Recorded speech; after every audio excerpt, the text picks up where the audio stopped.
Hello friends, मैं आदित्य जैन और मैं आप लोगों को फाइनेंस की ट्रेनिंग देता हूं। मैं आप लोगों को सीए, सीएमए, सीएफए में जो फाइनेंस के सब्जेक्ट्स हैं उसको टीच करवाता हूं।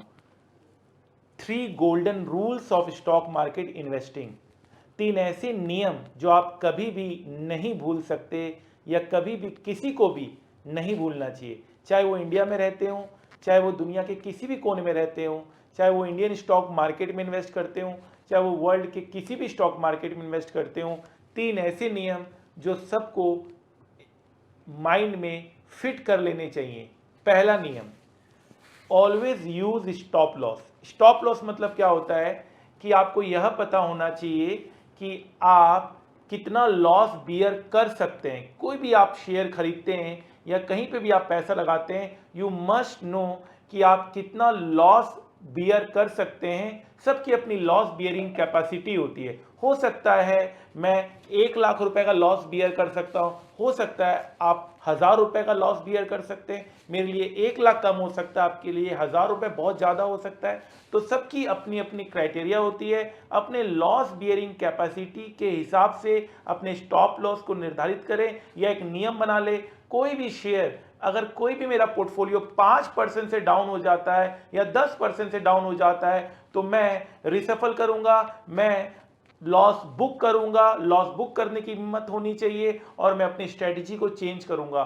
स्टॉप लॉस, क्योंकि बहुत बार देखने में आया है कि लॉस होता रहता है और हम होल्डिंग करते रहते हैं और अंत में काफ़ी नुकसान हो जाता है और फिर जब हम बुक करने का सोचते हैं तो बहुत लेट हो चुका होता है। तो समय पे लॉस बुक करना भी अपनी एक अच्छी स्ट्रेटजी होती है। हमेशा माइंड में रखिएगा कि आप कितना लॉस बियर कर सकते हैं और अगर वो टच कर जाता है उतना लॉस तो अपनी स्ट्रेटजी को वहीं से चेंज करिए। और भी स्टॉक्स हैं, एक स्टॉक्स में क्यों रहना, और भी बहुत सारे स्टॉक्स हैं, क्योंकि सेकेंड रूल मेरा यही है, always try to build a portfolio. कभी भी 1 या 2 शेयर में आपको पैसा नहीं लगाना, आपको अलग अलग जगह पैसा लगाना है। 1-2 शेयर में लॉस हो सकता है, पूरा पोर्टफोलियो में लॉस होना शायद कम ही देखने को आया है कि आपके सारे के सारे शेयर आपने 10 शेयर्स में लगाए, आपने 50 शेयर्स का पोर्टफोलियो बनाया और सारे के सारे नेगेटिव हैं। ऐसा कम देखने को मिलता है। तो अपने पोर्टफोलियो को बनाइए ताकि आप अपने लॉस को कम कर सकें और अपने रिटर्न को भी सही कर सकें। तो पहला, स्टॉप लॉस। दूसरा, हमेशा पोर्टफोलियो में इन्वेस्ट करिए, अलग अलग सेक्टर्स में इन्वेस्ट कीजिए ताकि आप एक सेक्टर के डाउनट्रन से प्रभावित ना हो। फाइन।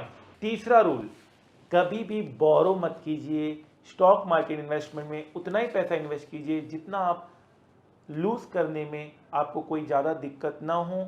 अपने बेसिक नीड्स का पैसा स्टॉक मार्केट में इन्वेस्ट मत कीजिए। आपको हायर एजुकेशन करना है, आपको घर बनाना है, आपको फ्यूचर के लिए भी कुछ सेव करके रखना है, उन सब पैसे को कभी स्टॉक मार्केट में इन्वेस्ट मत कीजिए।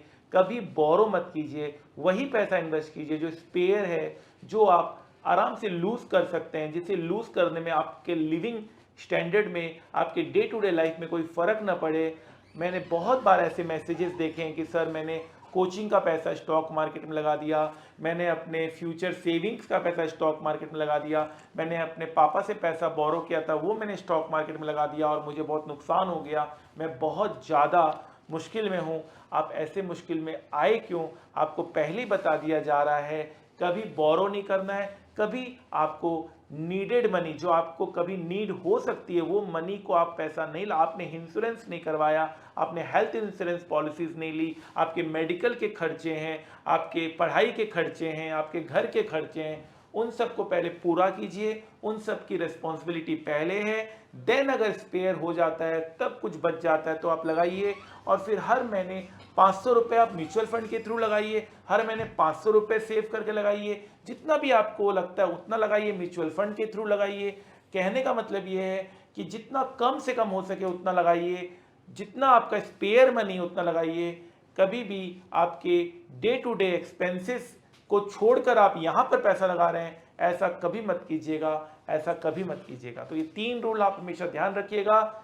इसी तरह से मैं चाहता हूँ कि आप अच्छी लर्निंग करें, अच्छी अर्निंग करें। मेरा यही ऑब्जेक्टिव है कि आप एक अच्छे इन्वेस्टर बन के निकले अपने लाइफ में, और अच्छी रिसर्च के साथ, अच्छी नॉलेज के साथ आप अपने डिग्री को भी यूज़ करते हुए, अपने नॉलेज को, पढ़ाई को यूज़ करते हुए आप एक अच्छे इन्वेस्टर बन सकें। इससे बड़ी बात और क्या हो सकती है। जाते जाते इतना ही कहूँगा कि ज़िंदगी की असली उड़ान अभी बाकी है, ज़िंदगी के कई इम्तहान अभी बाकी है। अभी तो नापिए मुट्ठी भर ज़मीन, सारा आसमान अभी बाकी है। Thank you so much. आप इस चैनल को सब्सक्राइब कर लीजिए। इस चैनल में आपको मैं स्टॉक मार्केट नॉलेज के ऊपर जितने भी हो सके मैं आपको वीडियोस बना के दूंगा, ताकि एक अच्छे लर्नर बन सको, आप अच्छे इन्वेस्टर बन सको। Thank you so much.